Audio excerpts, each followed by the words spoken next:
Welcome to the Hopevale podcast. We're covering our new sermon series that started this last week called Voter Guide, Kingdom Allegiance in a Divided World.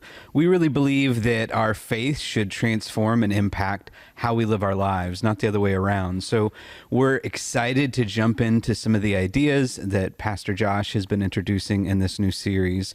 We're going to be doing this series as a Q&R series. So we'll be asking questions to Josh and a variety of other guests so that we can tackle what it means to have an ultimate allegiance to the Lamb in a time where political divisions run deep. My name is Nate Murray. I'm the executive pastor here at Hopevale, and joining me today is our senior pastor, Josh Pardee. Good morning. And our Bay City campus director, Tamara Schlatter. Good morning. Hello, friends. Hi. Hello. How are y'all? Good. Doing great. Great to have you here. Thanks for having us. Even though you're wearing a Detroit Tigers. Yeah, we're jersey. recording on Monday. Big game 2 today for the Tigers. So got to show my support, obviously. It's nice for the Tigers to finally be doing something in a postseason. It really is. It's been 10 years, I believe. So it's a big deal. Michigan wins the national championship last year. The Lions make it to the NFC championship. Should have been the Super Bowl. Tigers make the playoffs. And for all of that to happen, we had to sacrifice the Detroit Pistons. But choices were made. But it was worth it. And we also got a championship for the Celtics in the process. So I don't know that anyone. To do with anything. That was the sacrifice. You didn't hear speaking that of part. contention, first, it's great to have you guys here. I just wanted to start right off the top with an easy question. Just how you all are both doing during this contentious election cycle that we're a part of, especially in a swing state here in Michigan. Sure. So how are you doing? I think overall I'm doing fairly well. It is, you mentioned the swing state, and it feels like there's political ads everywhere. So I'm very mindful of that. 3 young children in our household. All of those ads bring out the worst in people. And so it's football season right now. In my house, my boys especially love football. So we watch football on the weekends if we can. And I will walk out of the room at commercial break or something, and all of a sudden you hear a political ad that comes on, right? And I'm like, mute it, So it happened this morning. A couple of my kids are off school today for a teacher day, and they were getting a little TV time. And immediately I was in the kitchen getting my coffee, and I hear political ads. So, there's moments like that, even as a parent, that you have to be thinking through. And I think overall my soul is well, and I think my desire is just wanting us as a church even to figure out how do we navigate this season, not live into just the heightened tension and boiling reality of this kind of cultural moment. And I think we'll talk about it. I mean, I talked about it some yesterday, but I think the way that we do that is we put our focus on Jesus, right? If we keep our eyes there, then we'll be able to navigate it in an all right way. So yeah, that's how I am. Tamara, how about you? Yeah, I would actually mimic what you're saying. Pretty much the only time the TV's on in our house is to watch football. So that's when the commercials are coming through, except my kids are a little bit older. Sure. I have teenagers. Well, my son's only 12, but I have teenagers. I have a child that's going to be voting this year. Yeah. Hopefully. Yeah. Hopefully Wow, we can that's a convince big her deal. actually go to the polls. That's like way different I mean, how are you handling that? Because with my kids, they're young enough that I'm literally at the stage of just like shielding them from it because they just don't need, but you're at a place I would imagine where you're starting to discuss and like, how do we have conversations about this? Trying to have that conversation with grace and truth, right? Sure. And you mentioned the political ads and that both sides are making the other side out to be a complete liar, and just explaining to them that the media is twisting everything, no matter which side. Like, our kids know which way we vote. We talk about that, but for them to see that we don't agree with the ads on either side. And so we're able to have those conversations, but my kids are already sick of it. Yeah. They're like, when is this over with? Yeah. I mean, can't wait in some senses just for that part of it to be over. Yes. Right. How are you? How is your soul? Thank you for asking. Yeah. That was the first test of the podcast. Would y'all ask me? No, I'm doing well. I think it's been a good time for me to think about what I'm for, and I think over the course of the series, you're going to talk a little bit about this, but we're hearing a lot about what people are against right now through all those commercials, through dialogue with family and friends if they bring it up. It's what people are against. And I think what the Spirit's at least been teaching me is the importance of knowing what you're for. And in a time of critics and contention and division, the importance of being an advocate. So it's like, what do I care about? What am I fighting for? Not fighting against or fighting to take down, but instead, what am I fighting for? So that's what I've been focused on. So that's been helpful. But I am tired of the ads. Yeah. Tired of all that. And my freshman high school son is ready to run for president. So that's the other bonus of all this. There you go. Is he's like, man, somebody's got to get in there and fix it. So So hope is coming. Yeah. We just have to wait a few more years. And I can't remember now off the top of my head. We had to figure out when he would actually be eligible to run for president. Is that right? Like that. You have to be 35 to run for president. Yeah, but it's when he would be 35. That'd be 20 years from now. So I don't know. We got a little time. Yeah. All right. So Moses Murray, whatever that is, 2044 or whenever that election cycle is. Sign up. Book it now. Get on now. Get on the train now. Pastor Josh, you talked about, your sermon title was Team of Rivals, right?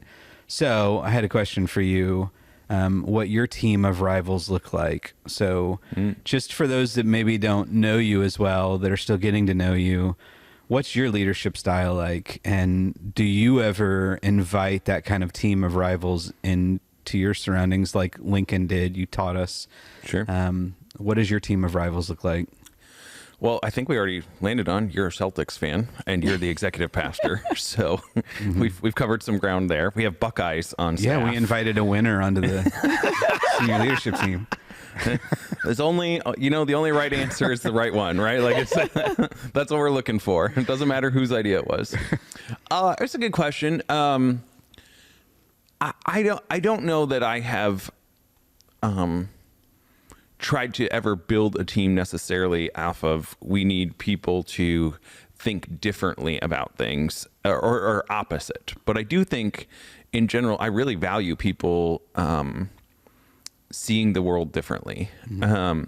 So there's like a million different personality tests out there. And one of them that I did found that I'm what's called a synthesizer. Okay. And so what that means is I'm usually pretty good at taking a variety of people and their opinions and sitting and listening to even people who are on very different ends of the spectrum and trying to navigate a path forward. And so I do think, I remember taking that, I don't remember what it was, maybe like 5 years ago or something. And that was actually very helpful for me in a clarifying moment of being like, oh, like there were things that I realized that I knew that I do, but I didn't know why I did them, sort of a thing. So one of the things that I will do regularly is I love feedback. I'm never afraid of like feedback. Like one example we do here that maybe people don't know, we have this team that meets, both of you are on this team, that helps us prep for sermons, right? And so we sit down about a month before, in general, if the senior pastor's on top of his game, of like, this is what we're going to be talking about in a month, all that sort of stuff. Well, what we do on the back end then of every series is we have a conversation of what do we think worked well, what didn't land, all of those things. And for me, that's like a meeting that I really value because I'm eager to hear from all of you, right? And again, that is where it is like, I don't care whose idea is right. I don't care who gets credit. Like, I just want us to be trying to faithfully figure out how do we follow Jesus in this and how do we lead in a way that is honoring? So I think for me, like, obviously we are united by some things here. So we have some qualifiers to be a part of our team and our staff and pastors and all those sorts of things. But I would hold to those things being, they are fairly minimal, right? So for us, it would be our mission and our statement of faith. So our mission would be that we are a community of grace and truth, inviting people to know and follow Jesus. And then our statement of faith is like 10 statements, right? And so I would want it to be that those are kind of like our non-negotiables, right? You have to hold to those. There's probably some other unstated non-negotiables, but outside of that, I think even being on things like a church staff we have a diversity of thought and ways that we would think about things and handle things. And I think that there is beauty in that, and there are things to be appreciated. And that's actually how I learn. Like, I don't want to be in a place where it's all groupthink or we all already have everything figured out. Like, I'm by nature kind of a little more curious and want to be trying to understand different people and their approaches and all of those sorts of things. So I think I would just, I mean, it's kind of a lot of different angles of saying the same thing, but it's this understanding that we don't all have to agree on everything. We just need to agree on the main things, and then we can move forward together. But in those things that we disagree on, I like genuinely want to learn and be curious about that, because there may be things that I'm not seeing or aware of, right? Like, I mean, it's the analogy of like, we all have binoculars. We all see from our angle, our perspective. And this becomes true in any, right? I mean, if you get married, you learn that you marry someone who sees the world differently than you. Even though you agree on most things, they still see the world differently than you do. And isn't it interesting that even on things we agree on, we can see it differently too? Like, you talked about marriage. Like, I know in my marriage, there's very few things that my wife Amanda and I disagree on, but we almost always see things from a different point of view. So even if we ultimately agree, there's still this different perspective and different approach to the thing we agree on, right, that makes us stronger too. Yep. Yeah. So that's my answer of how I would think of having a team of rivals, right? Is that we're bringing in this group that has a diversity of thought. And I think that, like, the Spirit of God is at work in each of you, right, as leaders in our church and the rest of our team, right? And so the way that you're going to handle even leading your teams is going to look different than how I would handle it, right? Or when we sit in our meetings where we're talking about sermons that we're going to preach, like, we come to those even in a different way. We have the same ideas and maybe even same goals or whatever it may be, but you're going to use different words than I'm going to use, right? Or if you've ever read like somebody else's script for what they're going to say, you will find it even challenging of like, okay, this is something that I agree with and I'm all for, but it's just not even how I would use my cadence, right? So absolutely. Yeah. So loved your message, kicking everything off. Thanks. And love the heart behind it. And I know what our attitude is at our church, which is we want to embody these teachings. We want to really live out what we're reading in Scripture. So when we see Jesus teaching specific things, we really want to make that a part of the way we live. And this is a season, obviously, we already said in the intro, where we can embody these things, we can live them out, and they can inform how we live instead of how we live informing what we believe, you know? So love the Spirit behind all of that. And you talked about what Jesus taught, about loving your enemies, praying for them. What in your experience has been like, where does the rubber meet the road? What are some practical ways that you can love people? And he used the word enemy. You know, we don't have tons of enemies in our life, but the people we disagree with. So for both of you, maybe ask you, Tamara, first, what are some practical ways that you've been able to love people who disagree with you? Well, I think the first thing is to listen. We have a really hard time in our culture listening to anything that we disagree with. There's this cancel culture out there, right? I don't agree with you, so I'm just going to shut you down, or I'm going to start arguing with you right away, feeling like we have to justify our side instead of just letting the other person speak. And you're never going to be understood until you seek to understand the other person first. So I think listening, and I think there's a fear to listening because we don't want our mind changed. What does that look like? If we actually change our mind, I think people kind of tend to go with their families and how their families are voting. And you talked about the great sort yesterday and how, you know, the media is kind of dividing us and people are starting to live in neighborhoods that are blue or red instead of purple neighborhoods. And so if I listen to you and maybe change my mind, where does that leave me? Yeah. It's kind of scary. That's really good. And there is this fallacy that our culture does teach where if I disagree with you, not only are you wrong, but you're evil. Yes. You are the enemy if you disagree with me. And there's a fallacy there that I remember learning, though, in seminary, just this idea that a malleable mind was a sign of wisdom. And these are two things that I can very much, they're in disagreement. But I love that, though, that there's maybe a fear that we might actually change our mind. That's really interesting. Josh, how about you? What are some practical ways you work on loving people that disagree with you? Yeah. I think there's a list of things. I do go to, even in Matthew 5:44, the idea of praying and prayer being really important, right? I think that praying, and not just for a short stint, but for a long time, and really genuinely praying for the person, not in a way that they are going to be convinced of everything that I am convinced of, agree with me, but just praying for God's blessing over them. If you want to pray really bold prayers, I think praying that God will bless them even more than you, right? Like, which is kind of scary to pray, because that's like anti everything of like, wait, I want to pray for my blessing. And I think they're wrong, right? But I think that's part of the work that God does in you then, right? Like, that's part of the shaping and the forming that he does. I think of things like forgiveness and letting go of resentment and not holding on to, even if you've been wronged or you feel like what they're going to do is going to lead us the wrong way. I think speaking fairly and kindly. So one of the things that is always important to me is to try and represent the other party in the best way that I can. Like, so there's straw manning, where you like create a straw man, and then there's steel manning, where it's like you create the best argument. So like the weakest argument, so they can kind of knock it down pretty easily. And then there's steel man, where you give them the best argument.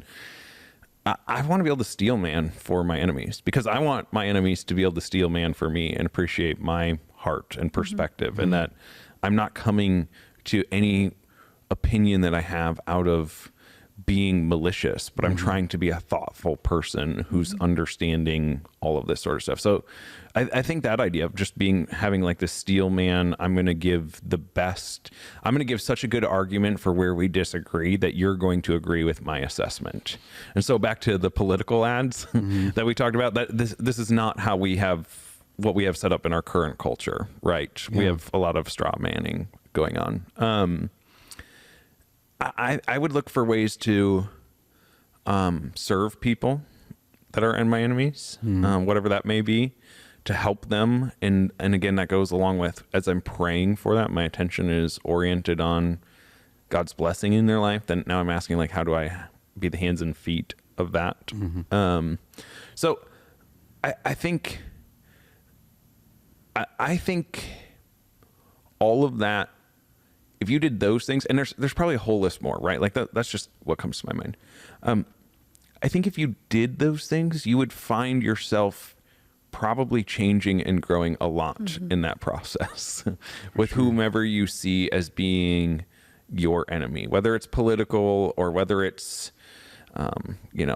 someone on the other football team of your kid's football team or sports team or whatever it is, right? Like, if you were to do just those things, I'm sure that's not a comprehensive list, but I'm pretty sure that would send you down the path of the Spirit. And as you continue to pray into those things, the Spirit revealing even more and more as you take those steps. Definitely. Right? I do want to give one caveat too. We are talking about enemies, and we're talking about this in our voter guide series, which has to do with politics. It does apply to other parts of life, but one caveat would be, we would not be necessarily prescribing this on situations that are like in abusive relationships or those sorts of things, right? Like, those are places that we need boundaries. And if you find yourself in any moment in time, please come talk to the authorities, to pastors. We would love to help you. So just want to kind of remove that of, we're talking about this in a specific context here. Sure. And if you find yourself where you are physically, emotionally, spiritually in a place where you are experiencing abuse, that would be a different conversation that we're having. So thank you for clarifying that. Yeah. And on the subject of prayer, I think for me, that's a huge thing. And I know prayer in my life is a time where I feel like the Spirit uses time spent in prayer. And you talked about praying a lot.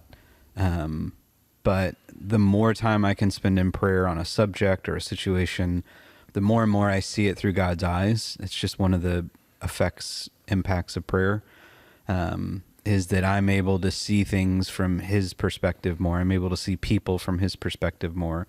I'm able to see the situation from his perspective a lot more.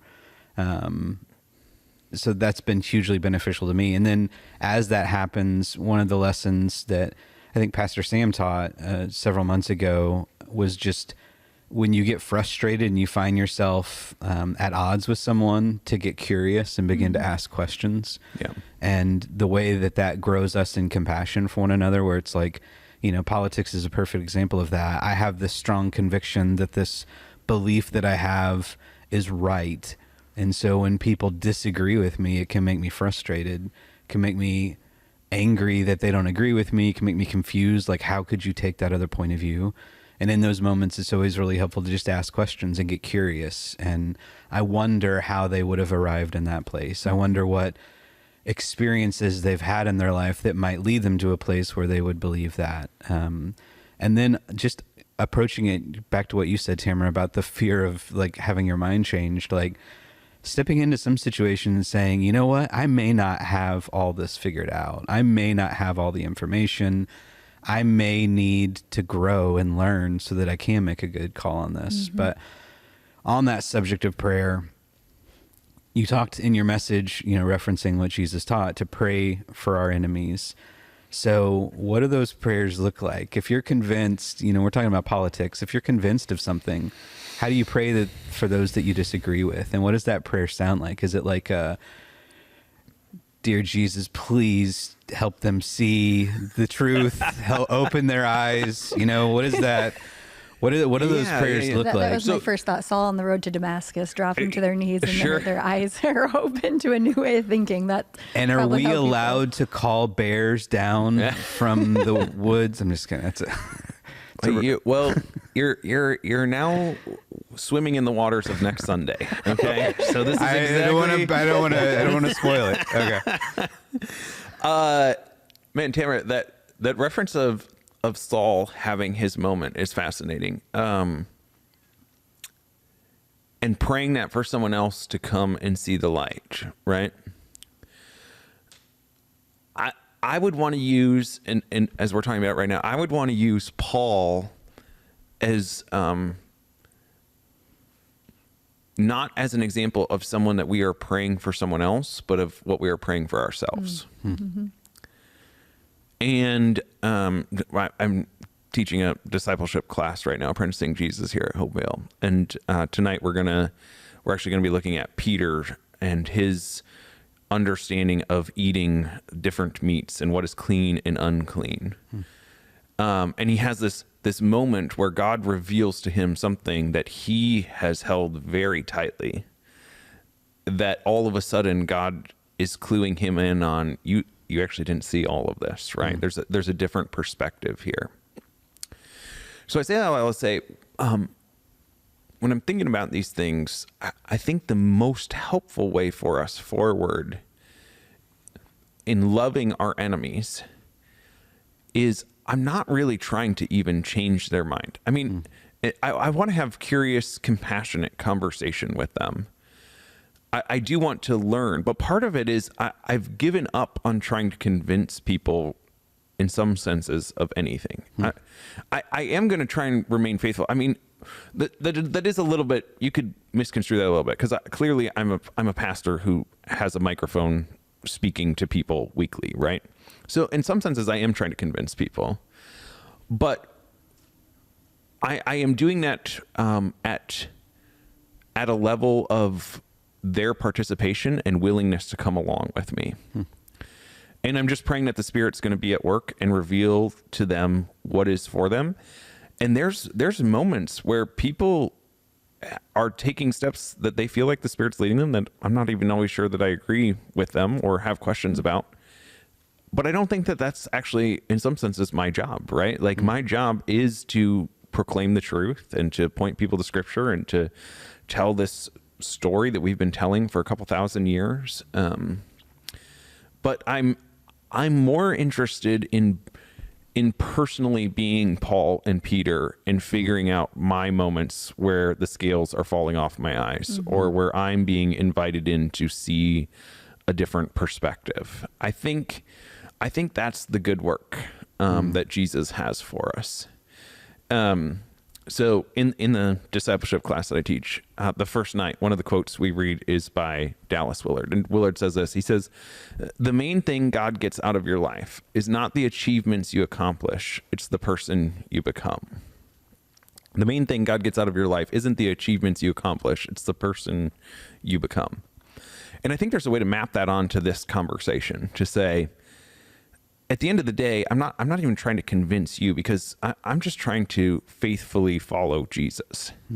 And I'm trusting that the Spirit is going to be at work and he will use my life. And in a lot of senses, I don't even have to make things happen. I just need to live faithfully. And my understanding of Scripture is it's not my job to even produce results necessarily. It's just my job to remain faithful. I'm not even called to be effective. I'm just called to be faithful. And the Spirit is the one who will help things grow, right? Paul will talk about, hey, there's some who plant, there's some who harvest, there's all of these different things. We all have our role in the kingdom. But what's at the center of that role is faithfulness. And so maybe you're in a place where you are the one who's preparing the soil, or you're laying the seed, or you're watering, or you're harvesting, or whatever. I don't know. And I don't know that we will know until the other side of eternity, right? But I just know that I'm called to be faithful. So I think for me, like when I think then to kind of bring that all back around, how do we pray for people? Like these are things that I have in mind of, I'm not trying to convince them even necessarily. I have encountered lots of people who have changed their mind and are willing to be open, but that's because I'm willing to come in and actually understand them. And again, a lot of times the reason why people hold to what they think is they have really good reasons for what they think based off of their culture, what they've heard, what they've experienced, all of these things that play into who we are. We don't come to every issue as a blank canvas. And so I want to be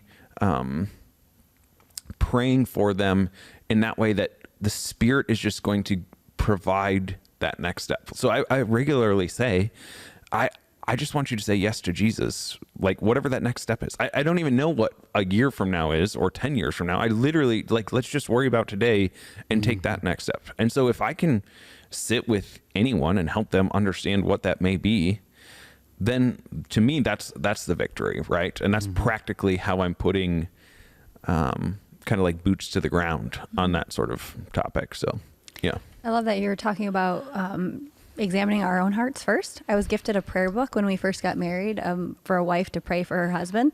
And the lengthiest chapter in the book is the first chapter. And it's all about changing my heart first, that you're going in with a pure motive out of love, that the prayer is not about changing them, informing them into what you think your husband should be or the actions that you think he should be taking, but really from a pure heart perspective, and change my heart first. And so I think if we're praying for our enemies, it has to be that pure heart, love motivated, that you want what's best for them, and that you're examining yourself first.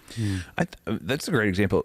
Marriage and parenting are, again, family dynamics help us even, I think, understand this, right? Because so I'm at a point where we're kind of moving from me instructing my eldest to now trying to cultivate his desires, like make his desires known and help him become aware of them, and then shape and direct them. But you get to some point where, if it seems to me, the parents who really struggle later on are the ones who are really top-down authoritarian from all the way through, and they aren't giving identity, autonomy to their children, right? And so then we will do that even in this conversation of our enemies. Well, we'll just if I just logically explain all of these things, or if we just kind of force our way through this policy or whatever it may be. And I just think that the kingdom of God, Jesus and the Holy Spirit, are after something way more profound than that. They're trying to capture our heart and all of who we are. So I think the family relationships really helpful there. Yeah. And if we tie that into politics, I remember my kids asking me, like, are we Democrat or Republican? Right. And I'm like, well, Daddy and I have this viewpoint, and this is why we have this viewpoint. but here's why other people have this viewpoint, and you have to decide for yourself what you are. Sure. Right? It's not us as parents just telling our kids and telling them what they have to be. Sure. It's helping to shape people. You don't just get to tell people who they have to be. Yeah. Even as a parent. I remember back in seminary, I was in a world missions class, and it was dealing in cross-cultural communication. And one of the assignments of the class is we were all assigned different non-Christian faiths, religions, and we had to find someone that was a leader within that faith, and we had to go interview them. And there was a lot of prep work on the front end for us that the professor did with us of switching our mindset, because for the purpose of this, we were trying to understand their point of view. So it wasn't an evangelistic thing. We weren't being sent in to evangelize people of different faiths for this assignment. It was all about understanding other people's point of view. And so it was really impactful. But for me, a lot of the growth in me came in the preparation for that. So in the same way, like with these, like praying for enemies, it really is some of the best prayers you can pray for those that disagree with you are the prayers of preparation for your own heart, right? That as I step into this, you know, as I know my parents are coming in and I know we're going to have these conversations, as I know, you know, I'm going to interact with people that have strong convictions, and it's a prayer of preparation, of prepare my heart to see them the way you see them, and to hear what they're saying, to hear what they're actually saying behind the words that they're saying, and to join you, Jesus, in what he's always doing, which is to draw people near to the Father. So he can use politics to draw people near to the Father, right? Sure. The partisan aspect of politics, I know, is a new thing, right? Politics is really just about understanding people that are different from you. And in that vein, you talked about this team of rivals and the importance of having this diversity, you know, and how when this diverse group of people come together, there can be beauty there, right? That's what Lincoln was aiming for, was I want to know what these people think. And right. I feel like I'll be stronger if there's this diverse group. So both of you have had experience leading diverse groups of people.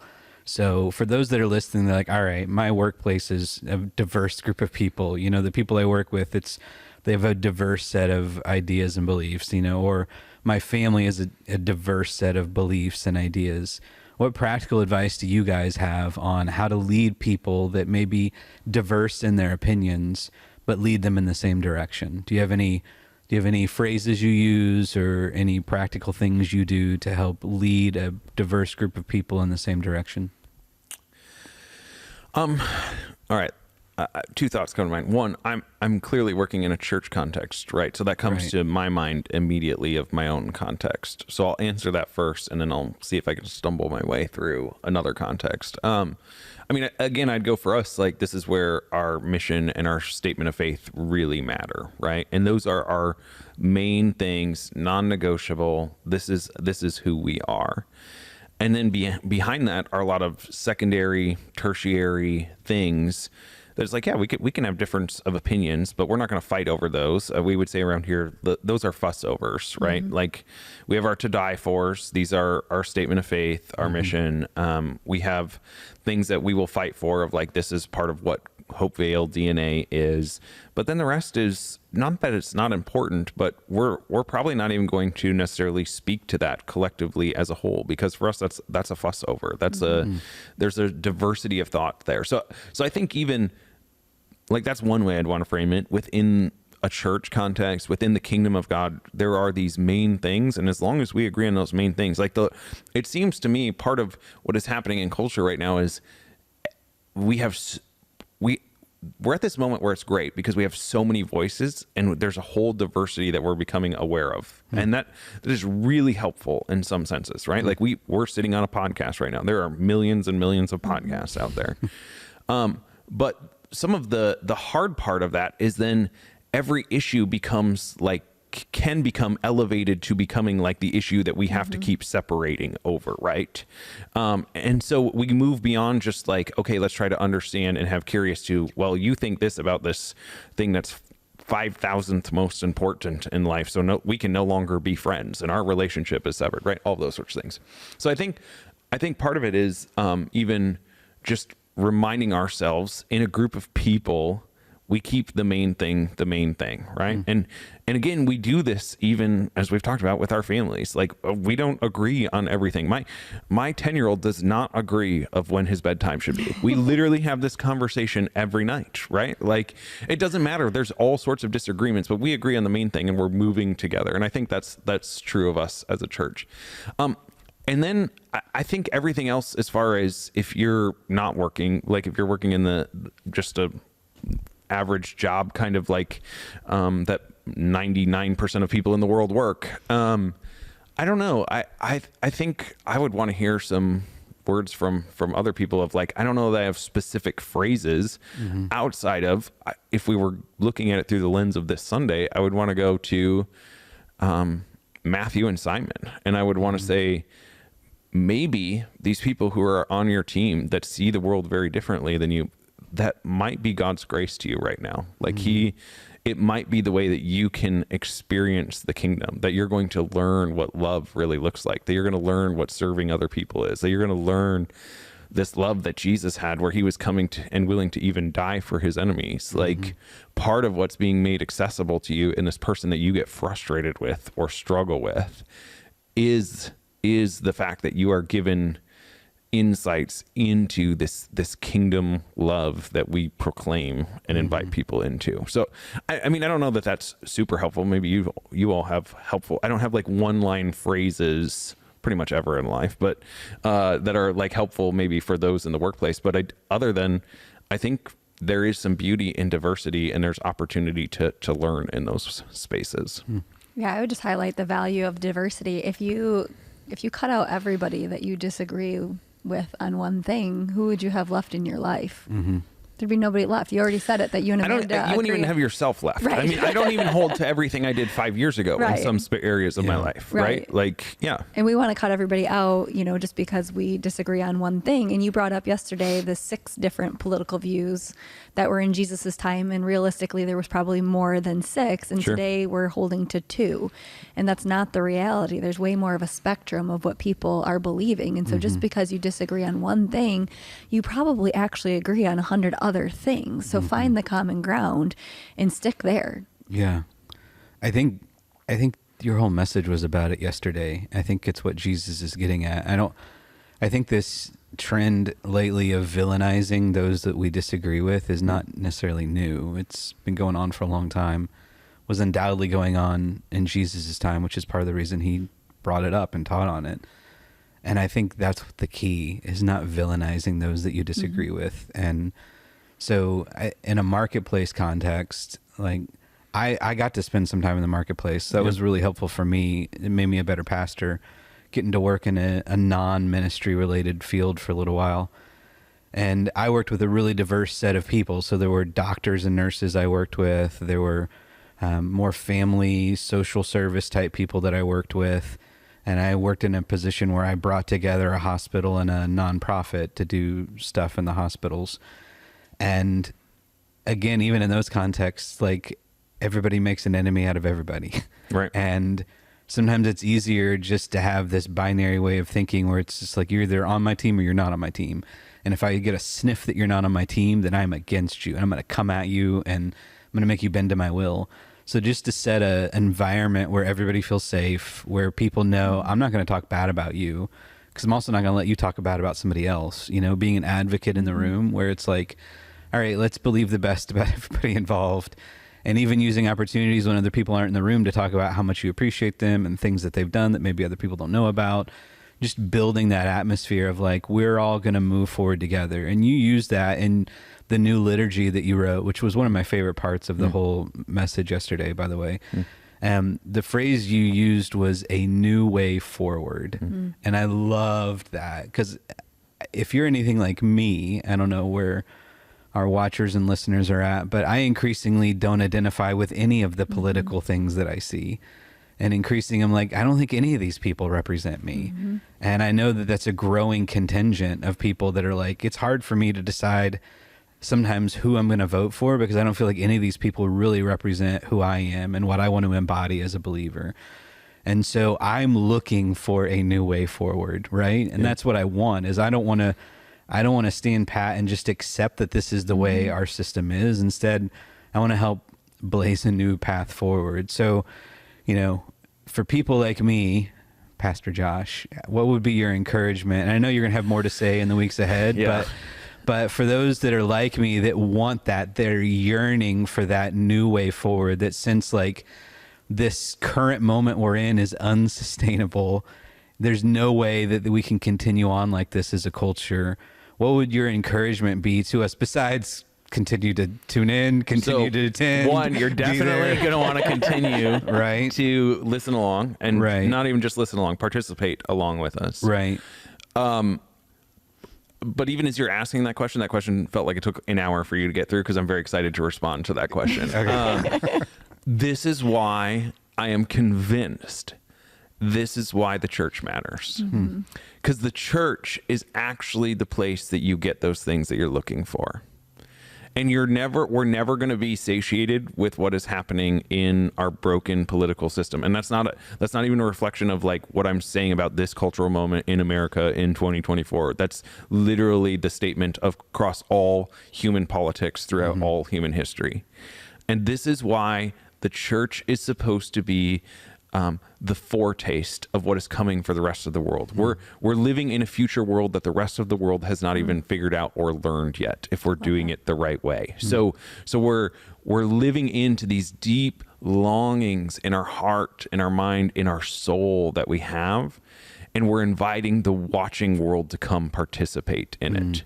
And so part of what saddens, grieves me, is watching this moment where the church maybe has forgotten that call and has gotten ensconced into the power games of donkeys and elephants and eagles and whatever different animal throughout the world, and forgetting that actually, and we'll talk a little bit about this, but the Lamb does have his politics, but they don't look anything like partisan politics. They look like forgiving your enemy. They look like praying for them. They look like, if you want to know the Lamb's politics, you read the Sermon on the Mount and maybe just read the Beatitudes like 10 times a day. Like, these are the politics of his kingdom. The politics of his kingdom are growing in the fruit of the Spirit. And it is by living into and following his leadership on these things that actually we experience the thing that you're saying your heart longs for. The problem is we have abdicated that, or we haven't been willing to trust in that as being the place of true contentment and fulfillment. And we've believed in that real power must exist somewhere else, rather than you and I uniting around the bread and the cup and this new liturgy that Jesus invites us into, this team of kingdom collaborators. So good. All right. I think that's it for this week. Perfect. Great conversation. Yeah. Thank you, guys. Tamara. Thanks Thank you, for having me. Josh. Thank you. I want to thank you all for tuning in today, listening, watching this episode of the Hopevale podcast. We hope these conversations are helpful to you as you navigate the complex nature of the world we're in this moment, not just in politics, but in other ways as well. Hope you join us again next week and join us throughout this series, Voter Guide. And remember that kingdom allegiance is to the Lamb. We'll see you next week.